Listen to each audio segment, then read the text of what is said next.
do solemnly swear to tell the truth, the whole truth, and nothing but the truth in this proceeding. Thank you. You may now sit.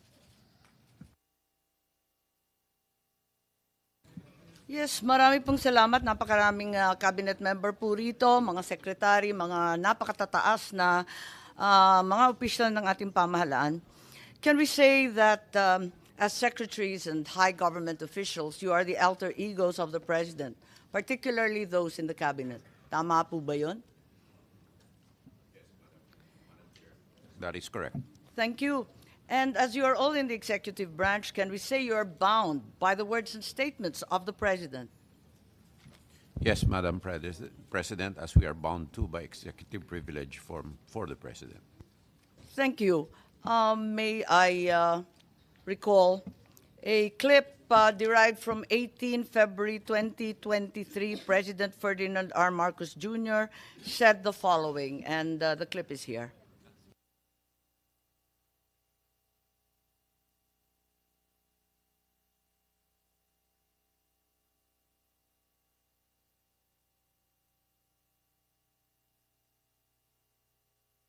Oo, hindi, akbang. Papayagan ko sila dito, pero magturista lang sila. I'm sorry, this seems to be an earlier statement, 2022. Pagkaunawa ko sa ICC, the ICC is there pagka walang judiciary na nag-ooperate sa isang bansa. Dahil nagkagera, dahil nasira lahat, the economy has collapsed, etc., for whatever reason. Diyan papasok ang ICC. We have a functioning judiciary. And that's why I do not see the need for a foreigner to come and do the job for us, to do the job for our judicial system. Our judicial system is perfectly capable of doing that. And it also raises a great many questions about jurisdiction and sovereignty. What is their jurisdiction to come here into the Philippines and conduct an investigation? Is that not a violation of our rights as a sovereign nation in the community of nations? Those questions need to be answered before they can be allowed in any investigation. Senator Bongbong, maraming salamat. Oh my, that went very quickly. Maraming Salamat. Thank you for your time. God bless you. No. You have misread it. We do not cooperate with the ICC. That is the position of this government. Pero pag ni-red notice po ng Interpol, we will be obliged to participate. As Secretary Remulla explained before, we have obligations to Interpol, and we have to live up to those obligations. And therefore, the next step, Interpol. Okay, let me say this for the 100th time.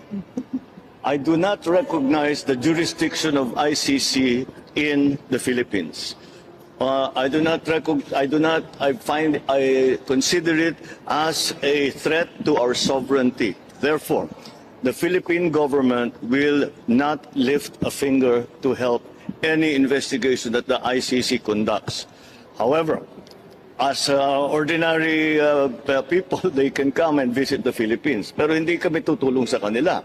In fact, binabantayan namin sila, making sure that hindi sila that they do not come into contact with any agency of government. And if they are contacting agencies of government, na sasabihin yung whatever, policeman, local government, sabihin nyo, wag nyo sasagutin. Yun ang sagot natin, that we do not recognize your jurisdiction, therefore we will not assist in any way, shape, or form any of the investigations that the ICC is doing here in the Philippines. Okay. Thank you, sir. That's it? All right.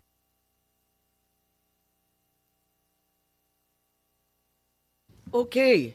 On the 18th of February, the President said, my position has not changed. I have stated it often, even before I took office as President, that there are many questions about ICC's jurisdiction and that we here in the Philippines regard as an intrusion into our internal matters and a threat to our sovereignty. Does the DFA agree with this statement? And do we abide by this position until today? Anyone from the DFA, please?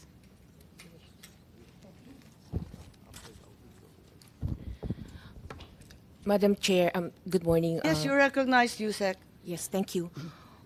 Well, as I speak right now, the Philippines is not a member of the ICC, and the DFA defers to the Department of Justice as the implementing agency when it comes to cooperation on ICC matters. Madam Chair. Yes, so to the best of your knowledge and in the consideration of the DFA, we are not a member of the ICC. Yes, Your Honor. Thank you. And the DOJ, having been referred to, may I call on Secretary Remulla, please, to clarify this issue. We are not members of the ICC, ma'am. So whatever relationship we have with the ICC is on an arm's length basis if we have to talk to them. But we have never spoken to them. I'm sorry, Secretary, I didn't hear you. Whatever relationship we have It's on an arm's length basis, meaning very transparent if ever. But we have never spoken to them.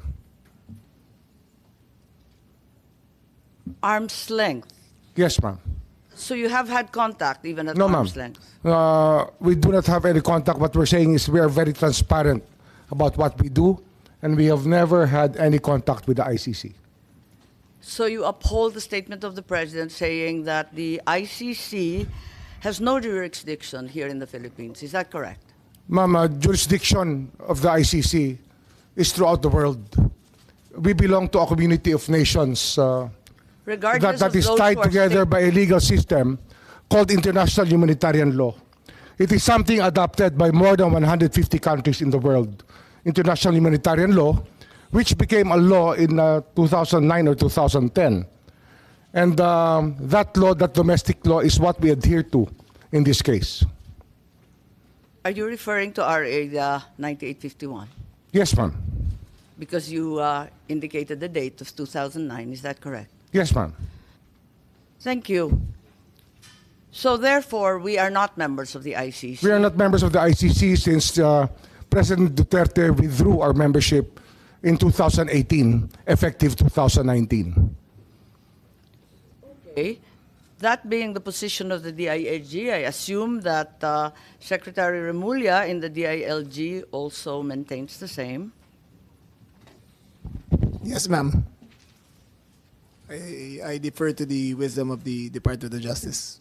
And the PNP, General Marbil, please. Yes, Madam Chair. Thank you. If that is therefore an unqualified yes, and you are in agreement with the President that the ICC has no jurisdiction whatsoever,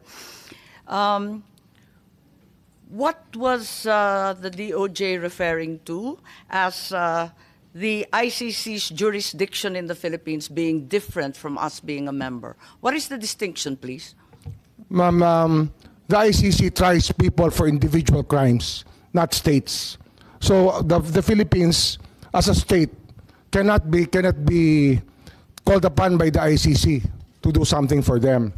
But when the ICC is running after individuals who are Filipino citizens, then that obligation becomes another kind of obligation. So that therefore the Senate ratification of the ICC at the time that it was ratified is of no weight. Regardless, you will fall under the jurisdiction of the ICC, under Well, for the so-called individuals- international. Yes, humanitarian- madam. That is your belief, DOJ. Yes, madam. When there are individuals being there are individuals being asked by the ICC to explain, it is another matter. As a state is different from an individual. We all know that we have to. I think that is the not the individuals question. being charged by the ICC will have to face the ICC. I'm perplexed. The DFA made it very clear that as we withdrew, we are no longer a state party to the treaty.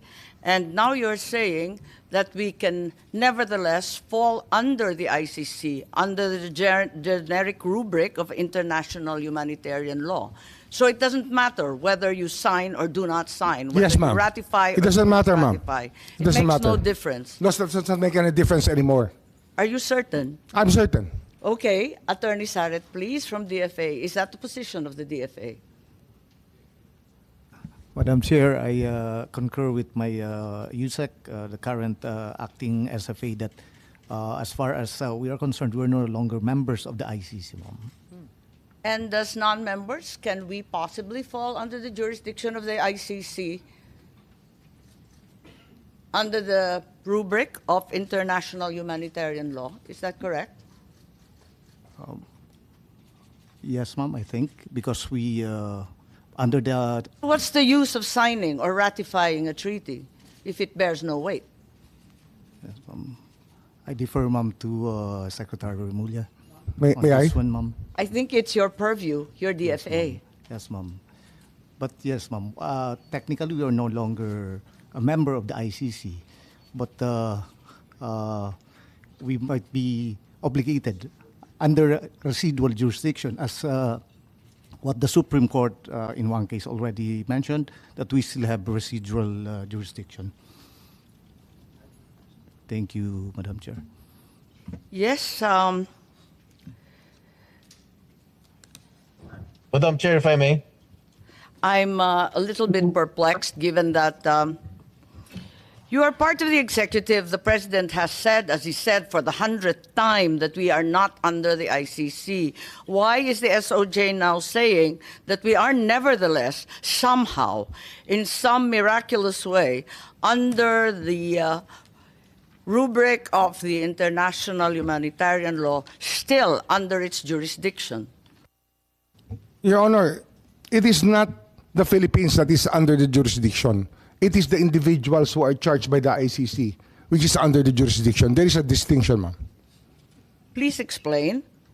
As non-members of the ICC, and as a state, the ICC has no jurisdiction over us as a country. But over the individuals who may have committed crimes that violate international humanitarian law, that is a universal value being held by the whole world today, that people cannot cross borders and hide behind boundaries so that they can run away from the law. International humanitarian law is something adopted. The principles are adopted by more than 150 countries throughout the world, Your Honor. Are you of the position, therefore, that international humanitarian law, as you said, is customary law? Is that the consideration? It is already customary law now. As we speak, it has become customary law throughout the world. Are you aware that procedural and admin matters do not form part of customary law? Surely the Secretary is well aware that procedural and administrative matters will still have to comply with the laws of the land. Of course, Madam, this goes without saying. Okay, thank you. Senator Jinggoy, I think you wanted to interject at this juncture.